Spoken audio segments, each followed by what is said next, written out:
ಇನ್ನು ನೀವು ಬಂಗಾರದ ಗಣಿ ಚಾನೆಲ್ಗೆ ಸಬ್ಸ್ಕ್ರೈಬ್ ಆಗದಿದ್ದರೆ ಈ ಕೂಡಲೇ ಸಬ್ಸ್ಕ್ರೈಬ್ ಬಟನ್ ಅನ್ನು ಕ್ಲಿಕ್ ಮಾಡಿ ಹಾಗೂ ದಿನನಿತ್ಯದ ಅಪ್ಡೇಟ್ಸ್ಗಳಿಗಾಗಿ ಬೆಲ್ ಐಕಾನ್ ಅನ್ನು ಪ್ರೆಸ್ ಮಾಡಿ. ಕಾಲುವೆಗಳ ಸಿಲ್ಟ್ ಜಂಗಲ್ ತೆರವಿಗೆ ಕೂಡಲೇ ಕ್ಲೋಸರ್ ಕಾಮಗಾರಿ ಕೈಗೊಳ್ಳಲು ರೈತರ ಒತ್ತಾಯ. ಅಚ್ಚುಕಟ್ಟು ಭಾಗದ ಜಮೀನುಗಳಿಗೆ ಸಮರ್ಪಕ ನೀರೊದಗಿಸಲು ರೈತರು ನಾರಾಯಣಪುರ ಕೆಬಿಜೆಎನ್ಎಲ್ ಮುಖ್ಯ ಇಂಜಿನಿಯರ್ ವಲಯ ಕಚೇರಿ ಮುಂಭಾಗದಲ್ಲಿ ಸೋಮವಾರ ಕರ್ನಾಟಕ ರಾಜ್ಯ ರೈತ ಸಂಘದ ಪದಾಧಿಕಾರಿಗಳು ಪ್ರತಿಭಟನೆ ನಡೆಸಿ ವಿವಿಧ ಬೇಡಿಕೆಗಳು ಈಡೇರಿಸುವಂತೆ ಸಿಇಆರ್ ಮಂಜುನಾಥ್ ಅವರಿಗೆ ಮನವಿ ಪತ್ರ ಸಲ್ಲಿಸಿದರು. ಈ ವೇಳೆ ರೈತ ಸಂಘದ ಸುರಪುರ ಘಟಕದ ಅಧ್ಯಕ್ಷ ಹನುಮಂತರಾಯಪ್ಪ ಚಂದ್ಲಾಪುರ ಮಾತನಾಡಿ, ಕಳೆದ ವರ್ಷ ಬರಗಾಲ ಹಿನ್ನೆಲೆ ರೈತರು ಸಂಕಷ್ಟ ಅನುಭವಿಸಿ ಬೆಳೆ ಬೆಳೆದಿಲ್ಲ. ಸದ್ಯ ಮುಂಗಾರು ಮಳೆ ಉತ್ತಮವಾಗಿ ಸುರಿದಿದೆ.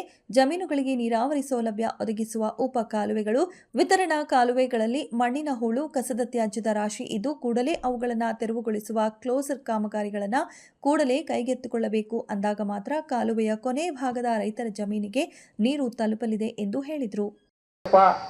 ಜಂಗಲ್ ಕಟ್ಟಿಂಗ್ ಯಾಕಿಲ್ಲ, ಯಾವ ಕೆಲಸಗಳು ಯಾಕಿಲ್ಲ ಅಂತ ಕೇಳಿದಾಗ ಅವರು ಸ್ವಚ್ಛವಾಗಿ ಹೇಳ್ತಾರೆ, ಗ್ರ್ಯಾಂಟ್ ಇಲ್ಲ ಅಂತ ಹೇಳ್ತಾರೆ. ನಮ್ಮ ಆಫೀಸ್ಗಳಿಗೆ ಗ್ರ್ಯಾಂಟೇ ಇಲ್ಲ. ಮತ್ತೆ ರೈತ ಸಂಘದ ಹುಣಸಗಿ ಘಟಕ ಅಧ್ಯಕ್ಷ ಹನುಮಗೌಡ ಪೊಲೀಸ್ ಪಾಟೀಲ್ ಮಾತನಾಡಿ, ನೀರಾವರಿ ಯೋಜನೆಗೆ ಅಗತ್ಯವಿರುವಷ್ಟು ವರ್ಕ್ ಇನ್ಸ್ಪೆಕ್ಟರ್ನ ನೇಮಕ ಮಾಡಬೇಕು. ಜಂಗಿನಗಡ್ಡಿ, ಮೇಲಿನಗಡ್ಡಿ ರೈತ ಜಮೀನುಗಳಿಗೆ ಹೊಸ ಕಾಲುವೆಯ ನಿರ್ಮಿಸುವ ಮೂಲಕ ನೀರು ಹರಿಸಲು ಕ್ರಮ ವಹಿಸಬೇಕು. ಬೋನಾಳ ಏತ ನೀರಾವರಿ ಯೋಜನೆಯ ಎಲ್ಲಾ ನ್ಯೂನತೆಗಳನ್ನು ಸರಿಪಡಿಸಿ ರೈತರ ಜಮೀನುಗಳಿಗೆ ಸಮರ್ಪಕವಾಗಿ ನೀರೊದಗಿಸಬೇಕು.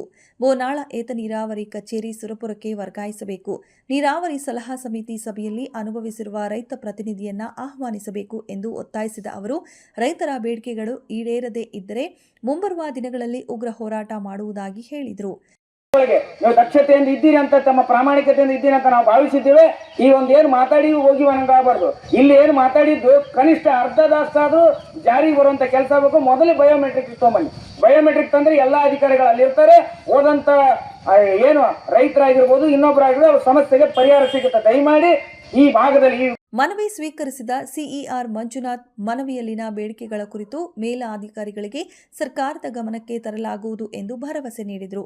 ಪ್ರತಿಭಟನೆಗೂ ಮುನ್ನ ಇಲ್ಲಿನ ಮಹರ್ಷಿ ವಾಲ್ಮೀಕಿ ವೃತ್ತದಿಂದ ರೈತ ಸಂಘದವರು ಸಿಇ ಕಚೇರಿಯವರೆಗೆ ಪ್ರತಿಭಟನಾ ಮೆರವಣಿಗೆ ನಡೆಸಿ ಸರ್ಕಾರದ ವಿರುದ್ಧ ಘೋಷಣೆ ಕೂಗಿದರು. ಸ್ಥಳೀಯ ಪೊಲೀಸ್ ಠಾಣಾ ಪಿಎಸ್ಐ ಇಂದುಮತಿ ಪಾಟೀಲ್ ನೇತೃತ್ವದಲ್ಲಿ ಪೊಲೀಸ್ ಸಿಬ್ಬಂದಿಗಳು ಸೂಕ್ತ ಬಂದೋಬಸ್ತ್ ಒದಗಿಸಿದ್ದರು. ಕರೆದಿಗೆಸಿ ಅವ್ರಿಗೆ ಮೀಟಿಂಗ್ಸ್ ಇದು ಮಾಡಿ. ಯಾಕಂದ್ರೆ ನಾವು ಯಾಕೆ ಹೇಳಕತ್ತೀವಿ ಅಂದ್ರೆ ಹೋದ್ರೆ ಸಂಪೂರ್ಣ ಬರಗಾಲ, ಒಂದು ಬೆಳೆನೇ ಹೋಗಿಬಿಡ್ತು. ಏನ್ ಮಾಡ್ಬೇಕು ರೈತರು ಬಹಳ ಕಷ್ಟ ಅದ. ಅದು ಮತ್ತೆ ಹೇಳ್ಬೇಕಂದ್ರೆ ಇದನ್ನೇ ಅದ.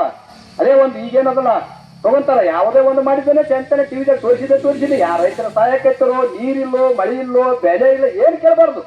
ನಮ್ಮ ದೇಶದ ಪರಿಸ್ಥಿತಿ ಹಿಂಗಿರೋದ್ರಿಂದ ಏನಪ್ಪ ಅಂದ್ರೆ ನೀವು ದುಡಿಯೋದನ್ನ ರೈತರ ಸಲಹೆ ಮತ್ತೆ ಇದು ಅದರಲ್ಲಿ ಮಾಡಬೇಕು. ನೀವು ಮಾಡಿದ್ದ ಮಾರ್ಗ ಇದು ತಪ್ಪದ. ಇದನ್ನು ಬಿಡಬೇಕು.